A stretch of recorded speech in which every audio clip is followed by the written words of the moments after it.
Hello, guys. Yeah, so first time being live in a very, very, very long time, and I'm joined by a very, very special guest, Money Gang Crypto. How you doing, man? How One you of the doing? top crypto. Good, good, good, good. How are you? Oh, doing well, man. Doing well. Thanks for having me on. Hello. Yeah, can you hear me? You're doing well. Yeah, Can you hear awesome, me clearly? awesome, Yeah. awesome, awesome. Yeah, I can hear you clearly, clearly. Perfect, perfect, perfect. So we get straight into it, right? You just jump in the meat. Yeah, Money Gang, you've got a great channel. Tell us a little bit about yourself and how you got into crypto. And yeah, Cheers, man. Yeah, no. First of all, thanks for coming on. I think you're one of the best guys when it comes to crypto within particularly the European space. I would say. I guess we can call it that because we're on this side of the pond as opposed to being on the opposite side of the pond. But yeah, doing well, man. So I got into crypto a few years ago, about 2-3 years ago, approximately 3 years ago, and I was kind of like an Ethereum maxi. I've said this before, but I was into Ethereum. I liked Ethereum. I thought it was a better product than Bitcoin at the time.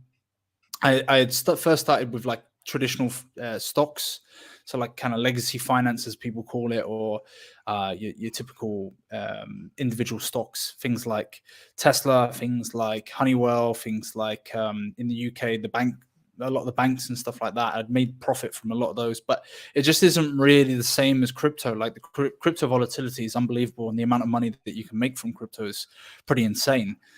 And it was like it was coming to the realization at one point of being like, well, this is the future of finance, right? At first, you think it's just some sort of strange game that people are doing, and maybe it's just a bit of gambling, or maybe it's just a bit of this and that because of the volatility.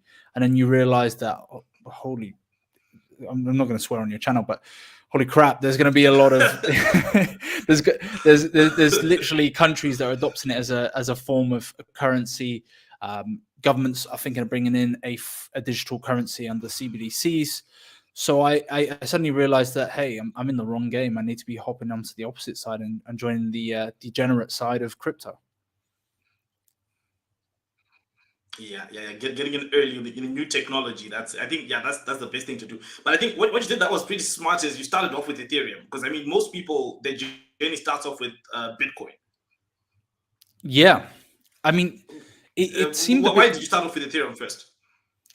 Yeah, so it seemed a bit greed. That's probably the number one reason. It was greed. So for me, it was it was like, that's where most of the money is. yeah. That was the first thing. I'm looking at the returns on it, and I'm like, damn, like there's already been these massive returns already in Bitcoin. I was like, oh, I Yeah, need something that's just as good. And then I kind of came to the realization that most of the stuff that's built in crypto is built on Ethereum's network. So I'm like, okay, so yeah. I looked at it in, to use a comparison here. I looked at Bitcoin as being almost like Microsoft, and then I looked at Ethereum as Apple. And at the time, I thought everything gets kind of built on the Apple Store. And back in the day, people really, really liked typically Microsoft-based products, but the popularity kind of tended towards Apple. And that's probably a very simplistic view of what I thought at the time back in the day, but that was kind of the way I viewed it. And I thought, well, if Ethereum, if everything's getting built on Ethereum, then it makes sense that it's probably going to do very, very well, and that it's very undervalued. Whereas I felt Bitcoin had been around for a long time. Like everyone had known of Bitcoin. Even if you were outside of the crypto space, you heard of Bitcoin, but it just didn't seem like it could make a huge gain. Even if it went up to 100K, I was thinking of like the best case scenario. I didn't think you could make a huge amount of money off of that, right? So and to not be able to buy one, I could buy one Ethereum at the time. I think I bought Ethereum at $800 or $700, around that mark. So I could potentially buy one. Whereas with Bitcoin, I can't remember where it was hanging about at the time, but I can buy one for like 20 grand, 30 grand, 40 grand at that time, you know? So. Yeah. Yeah, that's pretty cool. It's pretty cool. The first thing is that you came in saying, okay, this is where the gains, this is where the money is going to be made. I came in from a different angle. I was more like, all this banking and unbanked and all that other stuff. That was a story that was I got in about 2017. That was the main story that was sold, back then. That it's all about banking the unbanked, creating new financial products, to replace the banking system and all that stuff. So that got me excited. But I think I should have, if I had come earlier to the party of it's all about the gains, that would have been a lot, much better. Was that the narrative coming from? Sorry, was that the narrative? Sorry to cut you off there. Was that the narrative that was coming from like XRP Ripple guys, or like their narrative? Because I know that they were heavily into the banking side of things. I think it was the entire crypto space. The entire crypto space. I mean, back then was mainly Bitcoin. If you look at 2017, early 2017, the Bitcoin dominance, I think, if you're talking about January, was probably about 70%. And then it just started to go down. Then it tanked as the bull run came, because obviously it's tanked because people started creating new assets, and Bitcoin was very expensive to trade. The same way Ethereum was in the previous bull run, right? People were spending like hundreds of dollars to send a transaction. So people started getting into other stuff. That's when all these other blockchains started to launch, Cardano, do their token sales and all of them. But I think, everyone spoke about that back then. That's what everyone spoke about, the utility aspect of it. And if you look at the biggest coins that were top 10 back then, we had Bitcoin, we had Bitcoin Cash. That's later on, because I think it came around August 2017. We had all these Dash. They were big. Monero was big back then. So that was pretty much the narrative that everyone believed in back then. But it was, I think, for me, it was until Richard Hart, right? When Richard Hart started to say that, okay, look, guys, no one really cares about this stuff. This is just a story that people tell that people tell themselves, maybe to feel good or anything. People care about gains. And it was almost like a truth that was kind of like uncovered, as it were, right? Because everyone thought we were pretending to be these righteous, holy people, when secretly all we wanted to do was make money. But the narrative wasn't about making money at all. I always thought it was kind of funny that people would always talk about the tech and how good the tech was and how important it was, but they couldn't tell you what the difference was between proof of work and proof of stake. And so, like, I was like, if you're really into the tech, then surely you should be able to explain that to a 5-year-old. So it makes no sense. Yeah.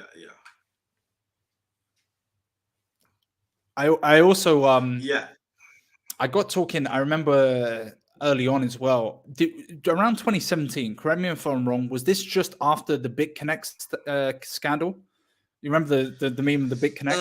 I think it's the same. I think it's also 2017. I just didn't follow it closely. The BitConnect story. I didn't follow it that closely. But I think it was the same time. Yeah, it should have been the same time. Yeah. Because I remember Trevon, I'd seen his face before promoting BitConnect.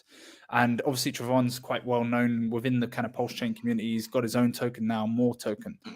But I do remember his face. I remember him being about and seeing his clips, because he would always react to stuff. But BitConnect still makes me laugh, man.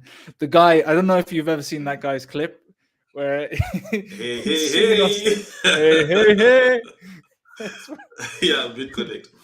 Yeah, but back then, and Trevon was one of the biggest crypto YouTubers back then. I think he had like 100,000 subscribers, and back then 100,000 was, no one had more than 100,000. So like around that time, so he was one of the biggest crypto YouTubers back then. And then BitConnect. It's unfortunate what happened there, but hey, people lost money and all that. That's bad. I mean, the referral scheme probably should have kind of warned you, but I guess it was early days of crypto, whereby people you're making money out of thin air. I like referrals. I like referrals, right? But I think what you call it, they said that they use the money. They have a trading bot, a secret trading bot that makes a lot of money, and that's where. It's an impressive sales pitch, to be fair, but everyone believed it, right? I mean, it's just like Luna right now collapsed, right? And now in hindsight, people can say, well, this didn't add up, but everyone believed it. I mean, the smartest people in crypto, all these big institutions, hedge funds, I think what's this guy's name? Novogratz. He's got a lunar tattoo. So yeah, I think in hindsight, it's easy to say it was but look, just secret trading bot.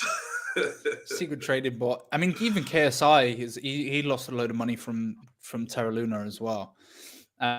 So and someone was telling me that this bear market is so different to other bear markets in the past, mainly because a lot of the centralized platforms or centralized based cryptos, things that people feel way more secure in, have collapsed, as opposed to in the past it was kind of, you know, mostly DeFi products that could be seen as kind of degenerate, not really that safe, not, you know, massive big claims of amazing gains, but never really coming to a fruition and just being a pump and dump. Yeah, but in this crash, DeFi has proven to be very resilient. I mean, most of the good protocols did not fail. No, I mean exchanges failed. Uniswap is still standing, and I think last time I checked, it was doing $1 billion worth of volume every 24 hours. So DeFi is looking really good. Yeah, I mean, anyway, let's jump into the prices. Is, right? Yeah, let's jump into the prices, right? You were telling me something about the prices. What are your thoughts on the prices? I think Bitcoin dipped below 19K, it's about 18K. Hex dipped to about 3.9 cents. What are your thoughts on the prices? Well, okay, here's the big argument, right, in the Hex community is Hex decorrelated from Bitcoin, right? And obviously the narrative that a lot of people say is that, hey, when Bitcoin goes down, Ethereum also goes down. If Ethereum also goes down, most altcoins follow Ethereum, right? And it's funny to me, there's some famous, semi-famous hexagons that'll be like, yeah, we're decorrelated. But we've seen in this bear market that when Bitcoin goes down, you know, the price of Hex has gone down as well. And if you've been able to get in at that like 0.03 cent mark, that's a really good area to buy. I think it's still got more to go. You know, I've said it before. I think November is the key month where we see the bottom of the bear market, because if you look at it from a typical basis, is that in previous bear markets, in terms of the charts, it's usually 365 days from the all-time high where we see the all-time low. And, you know, things may change, but from a cyclical, a pattern-based method, if you were to take, that is usually when that happens. And so 365 days from the all-time high was in November last year. So I believe November this year will be when we see the bottom. Give or take, we're kind of running into that. We're starting to see that. Bitcoin is what, at 18K right now, 18.9K USD. So I could see, I'm starting to see the articles. I'm starting to see the panic. When Yahoo Finance sends me a notification on my mobile phone saying that, you know, there was this many billions that were lost on the market, then hey, it's a sign that news is starting to spread. And you know, that news creates fear, and that fear creates price action in both positively and negatively, but particularly in the bear market in a negative way.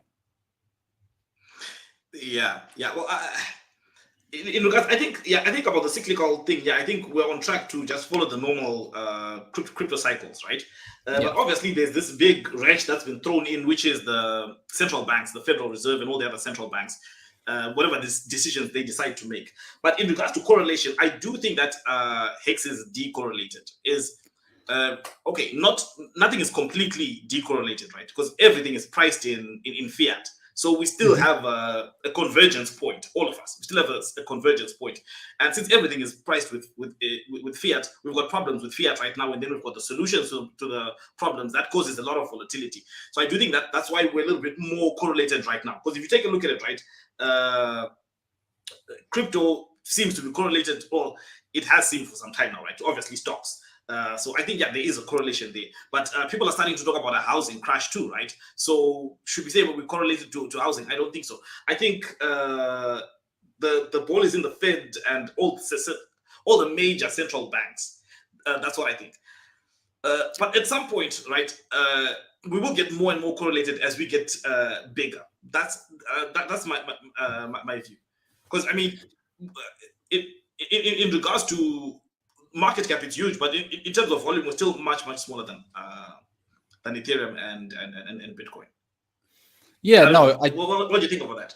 Yeah, so I like what Rags to Riches talks about, and he says predominantly that obviously to simplify it, that most of the markets that we have, whether that be in stocks, whether that be in real estate, whether that be in crypto, we're kind of correlated to what happens with the Fed. So with the Fed increasing interest rates, we're not going to be seeing the money printers go on. And as a result, I'm just going to simplify it as easy as possible. And as a result, we're seeing negative price action. And usually what will happen is when the Fed turns on those money printers, and when they start doing what people know as quantitative easing, they start doing what they did during the pandemic, then we will see that money trickle down into real estate, into stocks, but in particular, we'll see the most, because it's the most volatile, we'll see it really produce amazing gains in crypto. So I think we're in that period of time right now where the interest rate is going up and up and up. The Fed is putting it up deliberately in order to combat inflation, because we know inflation's terrible, particularly on this side of the pond, but in the US in particular as well. But it's only a matter of time. They'll be able to bring the inflation rate down. Especially at the next Fed meetup, they might do a very aggressive increase, as they've been doing the last two meetups. And I wouldn't be surprised if, maybe beginning of next year or the end of this year that we start to see that quantitative easing going again, because the cost of living crisis is huge at the moment. And so people are going to need stimulus checks. They're going to need money from the government. And the only way they're going to be doing that is by printing more money out of thin air. Well, look, if that happens, we get the money printers going again. How do you think that will impact the price of Hex? Positively. I think it all trickles down. I think it will have a positive impact. I think so. I would say my theory on it, and maybe people can disagree with this in the chat, but my theory is this: that the world has always worked in a very similar way. People receive money, they spend money, they often spend more than they take in. And that money goes into investors' hands, whether that be real estate investment, whether that be in stock investment. It goes into the hands of the people that have assets, that have very good financial instruments that may make them some form of yield. So they buy more houses, or they end up buying more crypto, or they buy more stocks, and that will then pump the price, because there's more money going into the quote unquote going into the system. So I think it will have a very positive impact. And I think when we see those money, I know traditionally we've been very much against money printers go on, but money printers go in, that's more money going into crypto. The guys, like that is one of the most bullish signs that crypto is going to be spiking up is if the government decides to print more money. So when I heard that Liz Truss is going to be putting a cap on energy in the UK, and potentially, halting energy prices and supplementing that with potentially printing more money into the system, or getting the Central Bank of England to do that, then to me that's very bullish. It's like, oh, okay, cool. It's great. The general public think, oh, the government's supplementing us. Well, no, the government's not supplementing us. They're basically making our currency weaker. So more money's getting printed and it's getting circulated, which makes it weaker. Well, we've got a load of comments. Yeah, definitely. Do you have any price? yeah, loads. Do you have any price predictions for?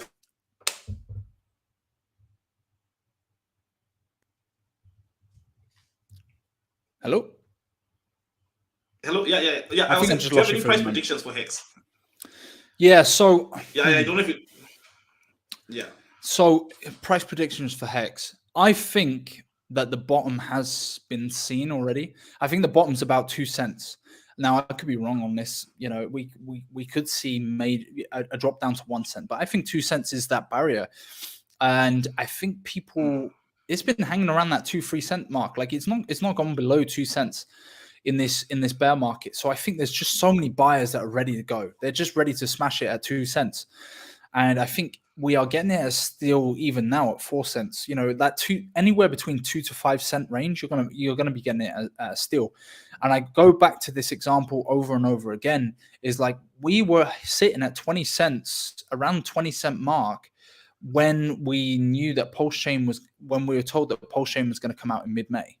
So if you're going to be buying in at anywhere between the 2 to 5 cent range, you've got an easy 4x. If say you buy it at 5 cents, you got an easy 4x up to 20 cents, and then you get your copy on Pulsechain. So it'll be interesting to see. What I'm more interested in is not necessarily where the low is in this bear market, but what happens when Pulsechain launches, how high we go up, and then where does it stabilize at? Where does parity kind of become after Pulsechain? Because I know that a lot of people are probably going to be dumping their Hex. I mean, realistically, I think a lot of people have a similar game plan, is to either dump it or move it into a different asset class, whether that be PLS or PLSX. Yeah, definitely. I think there's obviously also a trading opportunity there. Like I think people will accumulate as much as possible. Once we get a date for snapshot, people will buy it up for the snapshot, and people will start selling just before the snapshot. The same way they did with big payday. People just start buy up, drive the price up, and then take profits, and then the price will pull back a little bit. So with big payday, like for those people at home that may not have experienced that, because I've spoken to people like Hex OGs or people who've been in the game. Talk us through what exactly happened at big payday from your recollection or from your knowledge. Okay, big payday. Okay, Hex had a year-long launch.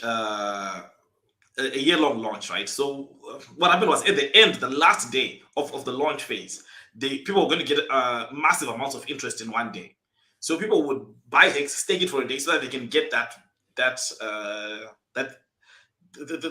big payday, the big payment, so that they get the big payment, and then they take profit and then they sell it. So now you could, I think people got, well, it differs, right? At least about 30% more of, like, so if you have maybe 100, you have 130, something like that, right?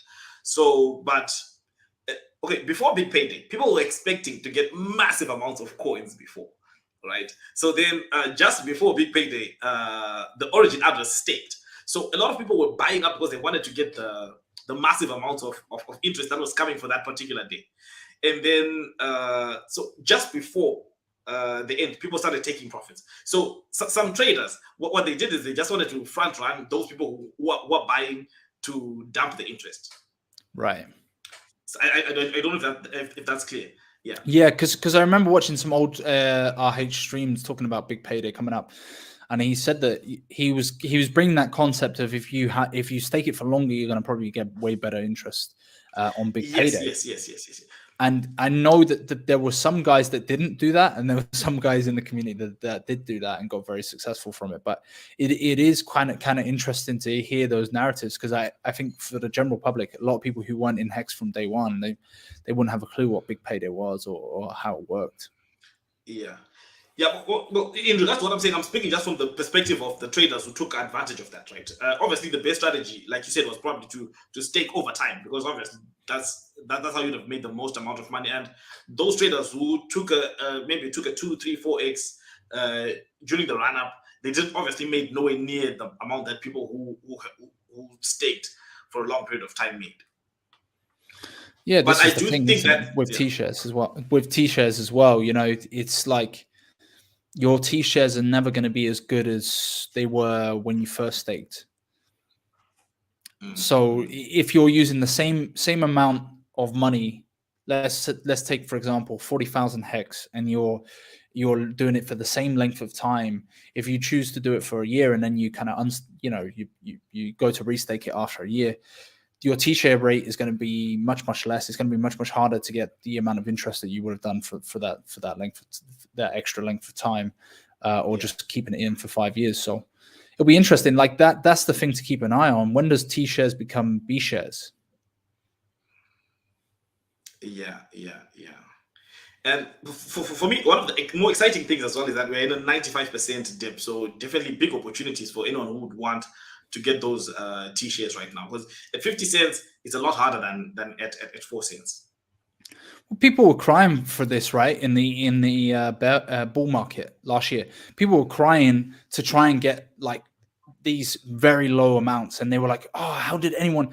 And now all I see is like people being like, "Oh, when Pulsechain," and people crying about the fact that the price is sitting around 4 cents, and you only have a certain amount of time. There's only a certain amount of time that you can DCA in at these prices before we see 10, 15, 20 cents, 30 cents, possibly towards that all-time high. Like, why can't we do 100,000 X on Hex? I know that we're not early in now, we're in 2 years, but we're still early in terms of like the crypto markets. I was doing some research on Ethereum today, right? And I was considering how much price action there was, and it took 6 and 6 years, 4 months for it to do 15,500x. And people nowadays would say that Ethereum's probably going to go up to 10,000x, particularly with ETH 2.0, particularly with the next run in the bull market, which would definitely put it over 100,000x. So why wouldn't Hex do 100,000x? We've already done 10,000x in record time. Yeah, I think we can do it. Plus, if you look at the numbers, but for Ethereum, I don't think you can get much more gains like before. But if you look at Hex, there's only about 110,000, a little under 110,000 stakers. Right? I think holders about 300,000. In terms of, I think the sacrifice set is just a little about 300,000, same number. So we're still very, very small. And I was listening to CZ, the Binance, and he's saying that they've got 120 million customers. Now, I don't think they really have 120 million customers, but that's what he claims. And he claims they're KYC. So even if he has 50 million customers, the room for growth that we have is massive. So I do think that those gains, I think the asset is still a young asset. But unfortunately, to many people looking at the chart, they will say that they might think that the gains are gone. They might think that. Well, patience is the game that we need to be in. Have you seen the transactions of the Godwell, or the address that was seen as the Godwell? No, it turned like I do know that it takes long. Yeah, so turned 3,000 into like 100. I think it's 150 million by doing 6 transactions. So I'm not talking about the OA. I'm talking about the Godwell, or what people perceive as the Godwell. Yeah. And so it's interesting to me that this individual is just playing the long game, right? And I think we're so maybe it's the social media in us, right? And maybe it's the dopamine induced like need for constant trading, like need to be busy, but we can't be patient for a long period of time. I will say there's an advantage. There's an advantage of having massive amounts of capital, right? Because if you have small capital, when you get a 10x, you say, "Okay, I need a new car." So how do you see like? It's a good point. Here's the crazy thing about it is that with Pulsechain, I feel like a load of people are going to sell off. So they sacrificed at 0.0001, and one of the things that I noticed is with Ethereum price, and I was just looking at the history of Ethereum. The cheapest price that you could have got Ethereum at was at the ICO offering. So even at the all-time low, it never got below what the price of it was at the ICO offering. And at that time, it was 31 cents.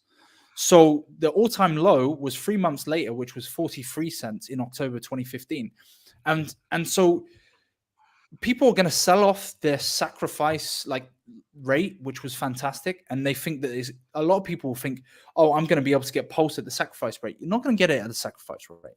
There's no way, in my opinion, there's no way that you're going to be able to get it at the sacrifice rate. You might get it at the all-time low, but I think it's going to be above the sacrifice rate. I don't think that you're going to be able to get that there. And I'm hearing guys in the chat, and I'm hearing like particularly, once it does like 10x or, maybe even 100x, I'm going to sell out and I'm going to sell it off. And like, there's a lot more room to push in that.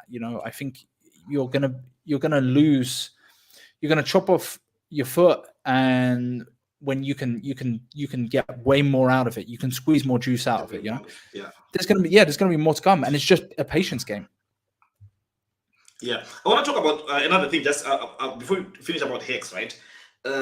Hex now has some derivatives, right? Hedron, Icosa, I think they're the main ones, and which kind of increases the yield that you can earn from your Hex. What are your thoughts on those? Because the reason why I'm saying this is this, right? I think the fact that people get to the point of saying I missed out on Hex, it could potentially make, now even though at 100,000 stakers, I don't think anyone is missed out, but it could make some of these derivatives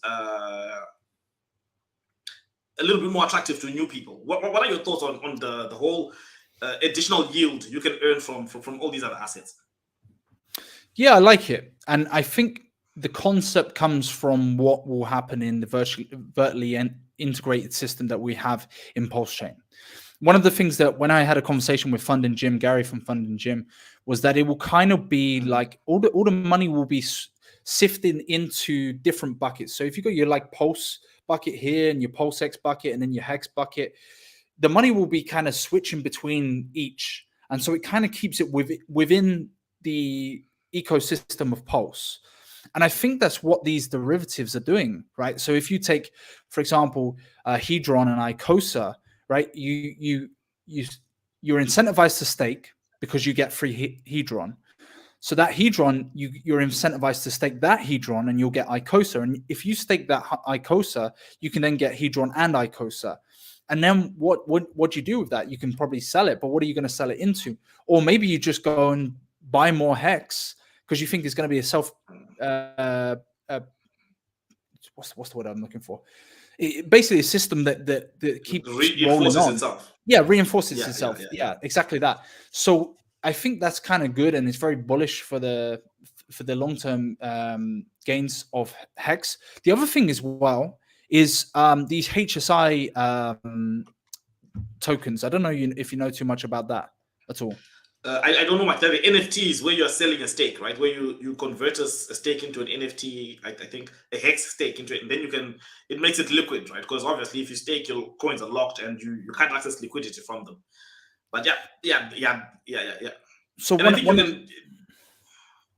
the benefits of that is like, one of the benefits that someone was saying to me was that a lot of people are now deliberately just making these NFTs, right? They're staking it for 555, chucking it way into the future, selling off that NFT and getting some Hedron or getting some Icosa or minting their Hedron and then getting some Icosa for it as well. And so it is actually positively affecting the Hex stakes because the Hex stakes length is going higher and higher and higher. The more they do it, which, I mean, you're not kind of, you can do this as many times as you want. The more they do it, the more Hex gets pushed into the future and way distant into the future, not just like a 1 year, 2 year stake. We're looking at like a 15-year stake. So that brings and takes off so much more Hex onto that was already on the market that's now chucked into the future. So that's also another benefit to it. So I think it's all very positive for the ecosystem. Yeah, I 100% agree. And you mentioned that it's all a vertical integrated ecosystem and something like sort of like a walled garden, right? I think there's massive amounts of value there, right? I mean, Richard Hart always talks about how he made Uniswap popular. And now we've got this ecosystem that all the value we create comes to this ecosystem. And because obviously all the value that was created by bringing everyone onto Uniswap and all that, it was spread out amongst a lot of different ecosystem within Ethereum. But now it'll be concentrated all in the Pulsechain ecosystem. So I think that's super exciting. Yeah, super exciting stuff. And I want to ask you an important question, very, very important question. When launch? When Pulsechain? I still think November. This year. Yeah, I still do. I still think he's trying to time the bottom. And I know a lot of people are like, oh, well, it's coming near the end of the... I might eat my words, but because I know some people are saying, well, won't the movie come out first? And hey, you know what would be cool, though? I wouldn't be too upset if it launches next year. But on one premise, that the movie gets released in Christmas time. The documentary, sorry. Around Christmas time. Okay. Yes. Yeah. Can you imagine if people are kind of watching around Christmas time? There's hype behind this like multi-billionaire crypto investor, and you're sitting down and you're celebrating Christmas and you're watching The Highest of Stakes on Netflix, and then next thing you know, Pulsechain launches in January, right? Where new year, new me. Yeah. I'm gonna start investing. I don't know. I think there's a bit of a narrative to that. Yeah, you know what? You're telling me some exciting stuff, right? Now, I've always believed that he's trying to time the market, but I'm starting to shift that because obviously I'm saying, look. But what you said about the movie, I think it makes a lot of sense. I think that's possibly the best thesis out there, that to time the launch with the movie, because the movie is definitely going to generate a lot of new eyeballs. And in all honesty, what's the point of generating new eyeballs and then there's no Pulse to buy, right? Because the good thing about Pulse is people can say that, okay, I'm early. It's only a month. It's only 2 months. So it only makes sense to launch Pulsechain and to make the Pulsechain launch coincide with the launch of the movie. That makes a lot of sense. And another thing is this, right? Richard Hart clearly said he doesn't want people to game the system, right? Like all these trading opportunities that are there, he doesn't like that stuff. So if it was to launch today, if the movie was to be released today and there's no Pulsechain, the problem becomes that the price of X will rally, and then when the time for pullback comes, it'll have a massive pullback, and that might not be the best strategy for newbies, right? But if the movie comes out, Pulsechain comes out, and the volatility in Hex, because there will be volatility towards launch, the volatility of Hex settles down. Then you have the movie coming out whilst Pulse is out available, whilst there's several videos on YouTube to how to buy Pulse, But I think that makes a lot more sense to time those two things. I think it makes a lot more sense.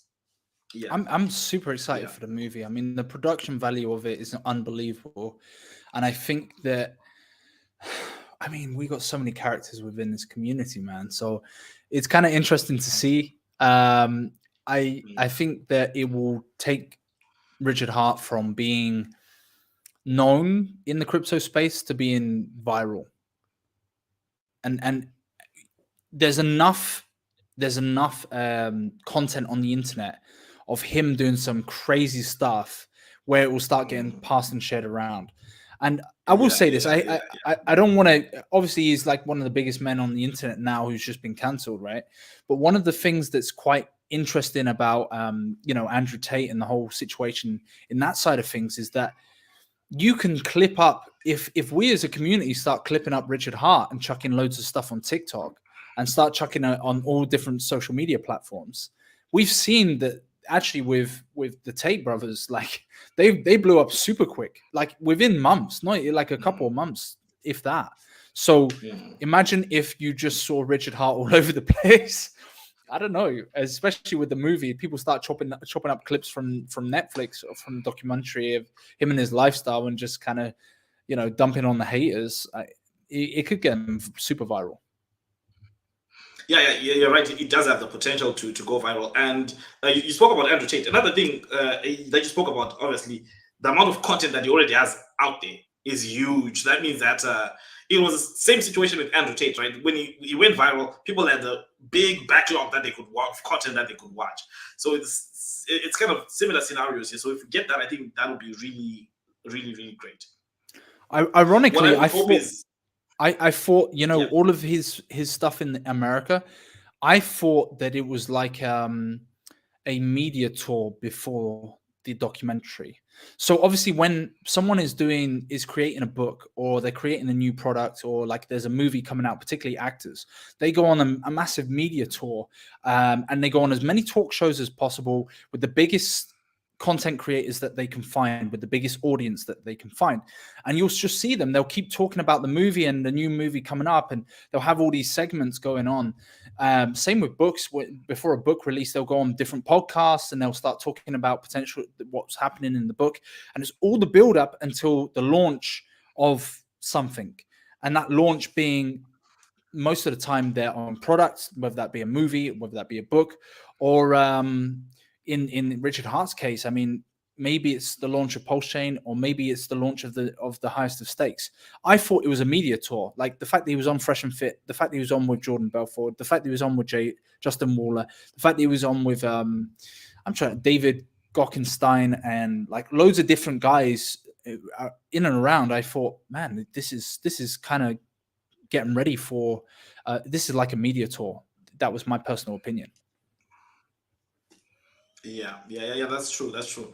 And hopefully all that stuff can compound and bring us those gains. So, what are the other opportunities that you see that Pulsechain that you think Pulsechain can bring?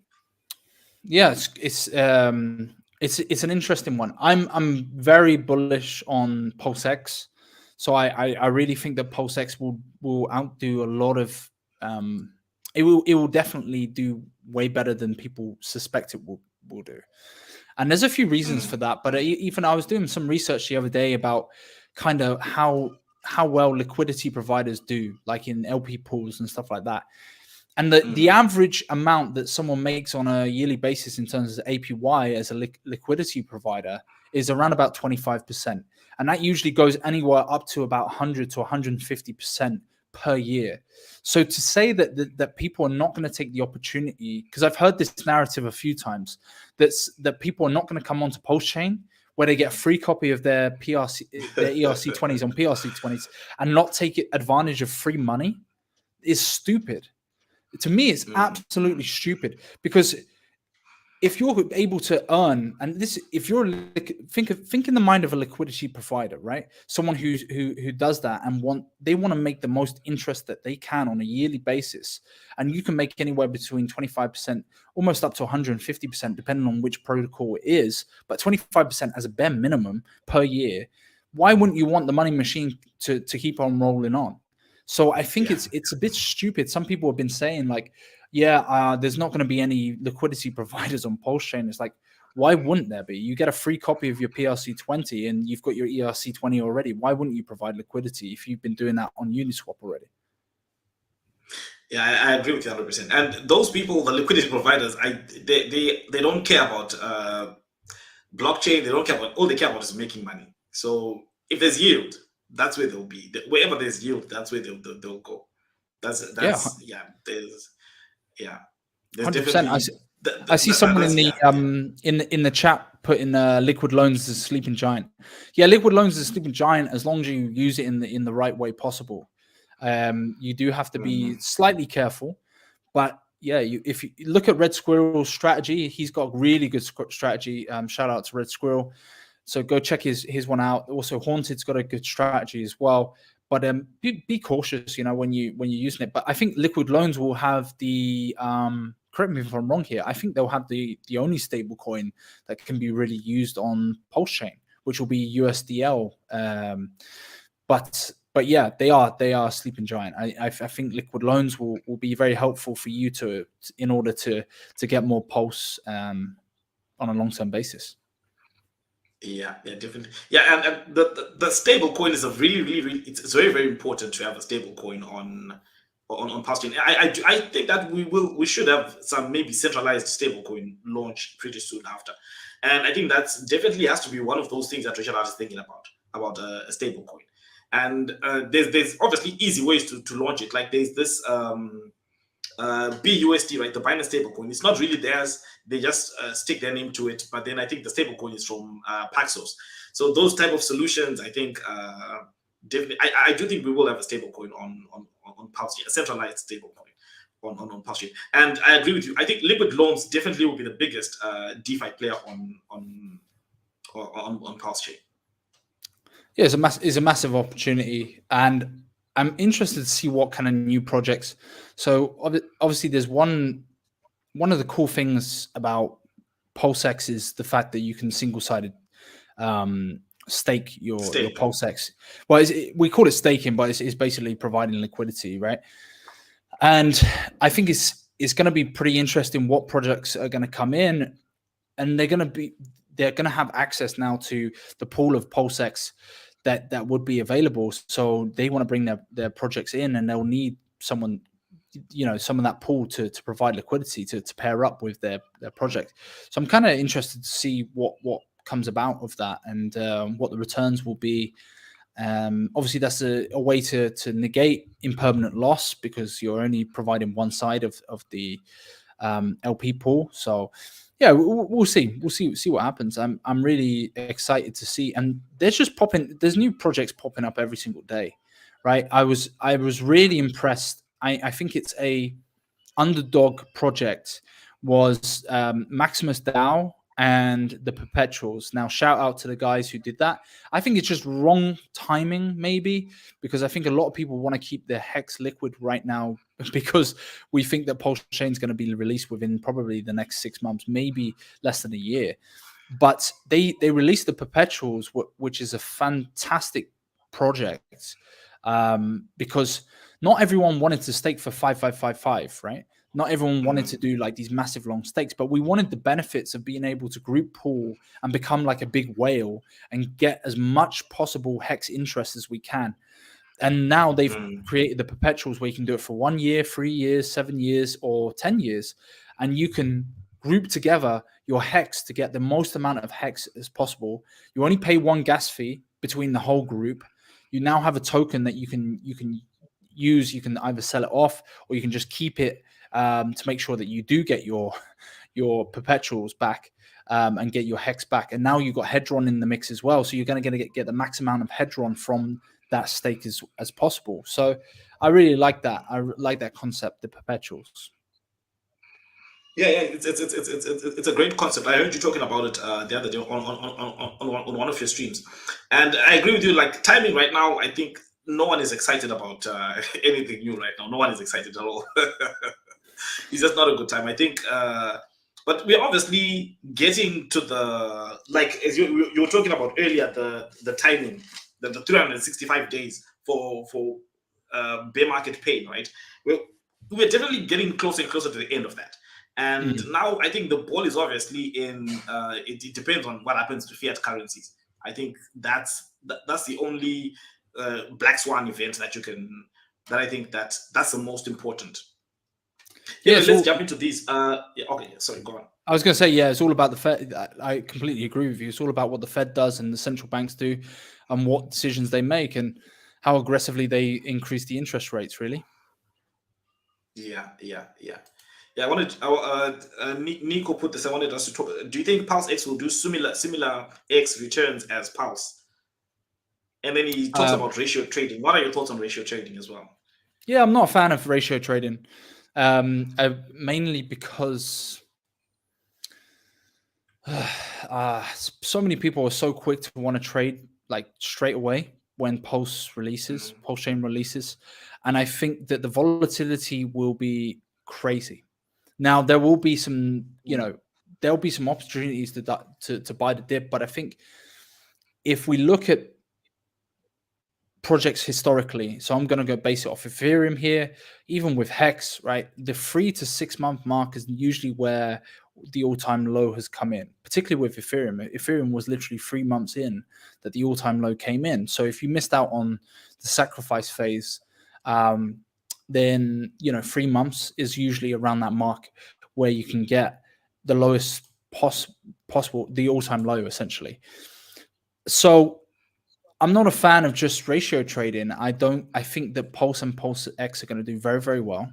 I think Pulse X is very, very bullish because of the buy and burn function, the fact that everything gets traded on Pulse X until there's another decentralized exchange. So there's the buy and burn. There's I believe that K4K did some numbers on it, and that there's going to be less supply than there will be. Even though there's been more sacrifice, there's going to be less circulating supply than there will be on Pulse. So I think it's just really underrated. I think so many people are going to be probably swapping it for Pulse on day one or ratio trading it across.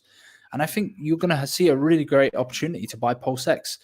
The example that Funding Jim gave, Gary from Funding Jim, was that it's almost like a buoy, you know, like, so in the sea you got like buoyancy aids, and if you push it down further enough, right, it's going to spring back up very, very quickly. So even if there's negative kind of price action on it initially, that buy and burn function, what a lot of people don't realize is that obviously as the price goes lower and lower and lower, the more buy and burn is being used, the more tokens are being used, because the price of Pulse X is going to be way, way less than it was previously. And so now the buy and burn function can buy up more of it and burn more of it. So it has a very interesting effect. And I think Pulse X is really, really bullish. Now, I would be trying to get as much Pulse X and Pulse as I can, but I just don't see from day one, and I don't see straight away that Pulse is the play to make directly. I think, right, I'm going to be putting most of my allocation into buying most of my dry powder into buying as much Pulse X as possible. Even though I've sacrificed and got loads of Pulse X already, I just think the markets will play out where everyone's so over into Pulse that they negate Pulse X. And then when it starts cooling off, once we get that cool off period on Pulse where people start taking profits and we see a big, big dip, then that's when I'm going to be negating most of my new dry powder, or my DCAing in will be more into Pulse and then drop in Pulse X. But I see that as around about a 3 month mark, 3 to 6 month mark. Okay, but what about in regards to which one do you think will be bigger than the other one? The market cap.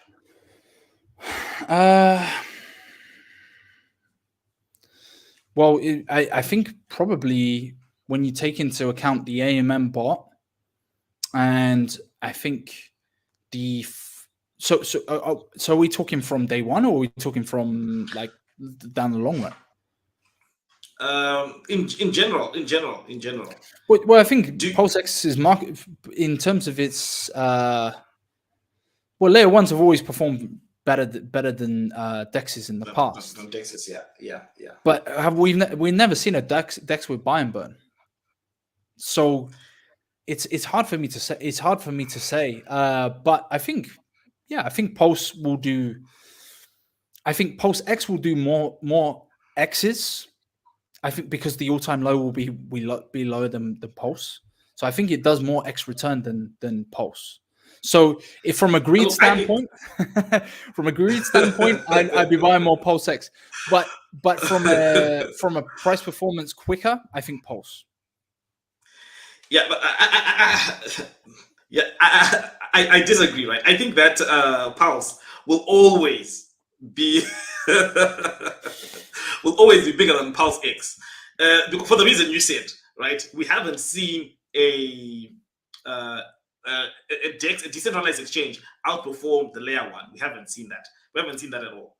But would you agree with me that there will be more X gains, right? Percentage gains on Pulse X than there will be on Pulse? Well, here's the thing, right? The Pulse sacrifice was about 700 mil, and the Pulse X sacrifice was about 1 billion. So right now, in terms of obviously it's not a valuation, but in terms of valuation, Pulse X currently is bigger than Pulse, meaning that Pulse has much more room to the upside. And couple that with the fact that layer ones always outperform decentralized exchanges, DEXs. So I think because of that, I don't see a world where Pulse X does more returns than Pulse. And so about the swapping for before the launch, I think that most likely they won't be good rates to swap at. No. But if there's a good rate to swap at, I think it's a good idea. If you can get a good rate, if obviously everyone will have to decide what's a good rate, right? If you can get a good rate to like, I mean, in a perfect world, if you can get 1:1, yeah, definitely that's a good swapping ratio. But that also, obviously, there are unknowns, right? That could also impact the price performance of both assets as well. So, yeah. But I do think that you can get a good ratio. Obviously, maybe swapping a little bit at a good ratio is a good idea. Never swap everything. That's my opinion, right? Obviously, not financial advice, because there's obviously some unknowns that you don't know, right? Because obviously, if people over swap, then that puts Pulse X in a great position, and then it kind of works as a disadvantage for Pulse. So I'll push back on a couple of things, right? And I'm just gonna play devil's advocate for the stream, right? Because I know there's gonna be people in the chat. I think we both would agree, and I don't know if you disagree with this, but most people would over-sacrifice for Pulse X because they missed out on Pulse. And so the narrative was that I'm going to swap Pulse X for Pulse from day one. And I think still plebs think that they're going to do that, right? That's going to be a great play. Now, here's one of the things that I wouldn't be surprised if we saw. And I think that the ratio trading will be 1 Pulse for 4 Pulse X. But I would not be surprised if I see 1 Pulse for 10 Pulse X, because people are so bullish on Pulse over Pulse X. And the crazy thing is, if that's the case, right, if people are going to dump their Pulse X for anything, right, they're going to do 10 for 1, because the ratio trading, if there's 10 Pulse X for 1 Pulse, it means that the demand for Pulse is extremely high and the demand for Pulse X is very, very low. Then the price of it is going to dip, and then you're going to be able to buy the all-time low, and the returns, I think, will be way, way higher. But again, that's me just pushing back. What's your thoughts on that? Yeah, no, you're right. You're right. I mean, if the rate goes really bad, then the best strategy is to just hold your Pulse X. Yeah, because then you're just sending your gains to someone else, right? You're losing your gains. I agree with that. I agree with that. Yeah, obviously, but I think if you can get a good rate, that's when you should swap. But if you can't get a good rate, then definitely, I think you're better off just holding and maybe deploying some fiat. I also do think that, they're going to be buying opportunities. I don't think that we're just going straight. I think, sacrifice it. We'll have some good gains, but you'll have an opportunity to buy both assets at good prices. And another thing as well. Yeah. So another thing, I do think that there will be a lot more altcoins that will start launching that are high quality, and there'll be opportunities to get into those ones as well. Like, especially if we launch at the bottom where everything is underpriced. If you can spot some good assets, then that'll be the time to get some of those. And the beauty of that, right, is some of those assets. Like if you look at Hex did 10,000 X. That means that is it 10,000 X, right? That means $100 turns into how much? 100 grand, right? If we do what? Sorry, how many X's did you say? 10,000 X. Oh, 10,000 X on $100, yeah. Yeah. So 10,000 X on that is going to be 1 mil on $100. Is it? Yeah. So that's 10,000. Yeah. So the beauty of good projects, the good product market fit, is that the potential to make massive gains will be huge. And so the more higher risk assets, in my view, you drop tiny bits of money that if you lose, which most likely you will, right? It doesn't hurt. But if you win big. What are your thoughts on those, the altcoins? I haven't. You don't talk much about altcoins in the space entirely, right? What are your thoughts on the altcoins? Yeah, good question. Because someone was asking me, I was on with Hexy Bastard, and he was talking about Paw Player, but now, and I've also had good conversations with Gunther, who's obviously a big proponent of Pulse Doge, and there seems to be a meme coin every other day, right? Here's my thoughts on it. Why would I waste? I could save more of my fiat, and I can save my dry powder, and I can build it up. I can get it ready, so I have a nice stockpile. Let's say the Pulsechain releases in, say, February next year. So we're in September now. So September, October, November, December, January, February. I got 6 months to be able to be bringing dry powder in and buying up some Hex. Now we know that kind of the best way to trade when Pulsechain releases is to have a load of Hex and then be able to trade across, right? I think that's the best play, because there's no real stable coin that's going to be on Pulse from day one. So I just don't see the point. Like, why buy a meme coin that potentially could do like 100x or 250x when you've got something where if you're a bit more patient, that's going to perform better. I think that PLSX, I think Pulse has better market product fit. So it makes no sense to me to buy up these kind of altcoins or anything like that, because it doesn't have any utility to the whole system. If I want to chuck a couple of hundred, like $100 here and $100 here, maybe. But I honestly don't see the point. And I'm kind of in that mind. Now, I'm not going to shame anyone who wants to do that. But for me, I just want to chuck every penny I can into Pulse and PulseX and potentially Richard Hart's wallet as well. I'm very bullish on Richard Hart. I'm very bullish on the projects that he's done. And I think if I can, because what people forget is regardless of, so the number you're looking for, because everyone has a number in their head of what they want, the quicker you'll get there is by the more tokens that you have for the quickest price appreciation as possible. So if it does do a 10,000x in 2 years, how many tokens do you need, or what amount do you want to have in there to see at the end of that 10,000x, if 10,000x is a given?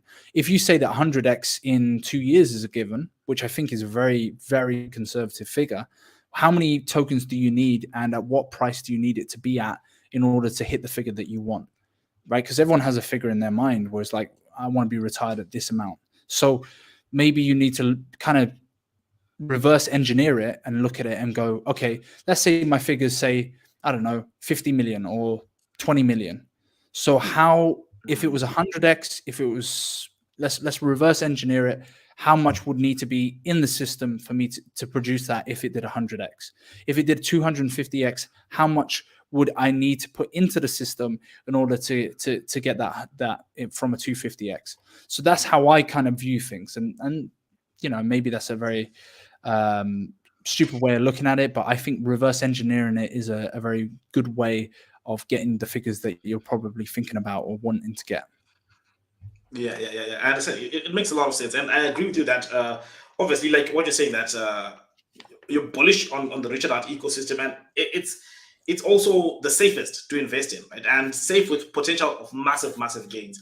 And you also said that there's utility, product market fit, and 100% agree with that as well. Another thing is this, that a lot of times in crypto, right?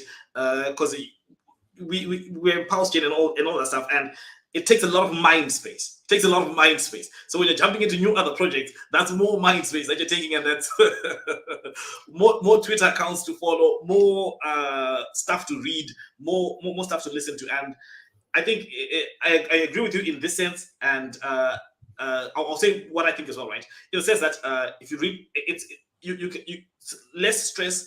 The safest in the whole ecosystem. This is the safest play. That's the Pulsechain and all that. I agree with 100% on that. And what I also think, bro, about the altcoins is that I think other projects as well will be able to find good product market fit as well, and other projects will be also able to find good utility as well. And it does add workload as well. So obviously everyone will have to decide, and it adds workload and adds risk as well. Sure. A lot more risk. The safest assets within the Pulsechain ecosystem are obviously Pulse, PulseX, Hex. Those are the safest assets. Anything below that is additional risk. And obviously, you have to get a lot of things right to make a cryptocurrency successful. There's the community part, there's the technology, do people want it, right? All of that stuff involved. So what I think that, yeah, go on. I was going to say, I'm actually interested in like something like a Shiba Inu that comes across, like how that kind of plays out, right? Because right now I don't think anyone really values it, but if we are able to get that kind of community to come across as well and start playing around with a bunch of free tokens, that'd be kind of interesting. So if we're talking about altcoins, like, okay, we've seen that Shiba Inu and Dogecoin has done well, particularly Shiba Inu has done quite well previously. Why not try and buy up the PRC version at a very, very cheap price, chuck a few $100 onto it and see. But yeah, you are playing, to me it's kind of gambling a little bit when you're doing some meme coin that has no utility. I don't think those coins are good to hold. I mean, I think the communities will just dump them. The communities will just dump them. Because I think you need buy-in from the community first. And without the buy-in from the community, people are going to get fed up with gas fees on Ethereum. Like to say that, because I think what's going to be the price of gas fees during the next bull market? I think the price of gas fees are going to be insane. Yeah, exactly. So it's not going down, and 2.0 is not going to do anything about gas fees. So they've put a cap on the minimum gas fee, I believe, but in terms of the maximum gas fee, you can pay way more up. So their throughput's not going up. There's not a huge amount of change. Gas fees are still going to be crazy. And if we believe what we believe, which is that we're in crypto early and there's still more people to come in and there's going to be way more users on the platform, well, they're going to be using probably Bitcoin. They're going to use Ethereum as the first two currencies that they use. Ethereum gas fees have been terrible at the last bull market. It's going to be even worse during the next bull market because there's going to be way more users using it. So I don't know. Maybe again, this is me kind of putting it out there, but I really think that people might be like very attracted to Pulsechain just primarily on gas fees.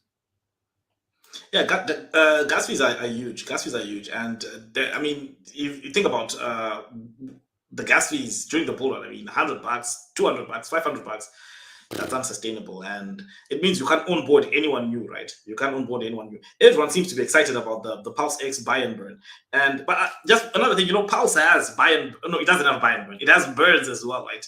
A portion of transaction fees is burned. So if we do get expensive transactions, that means that we'll be burning a lot more Pulse.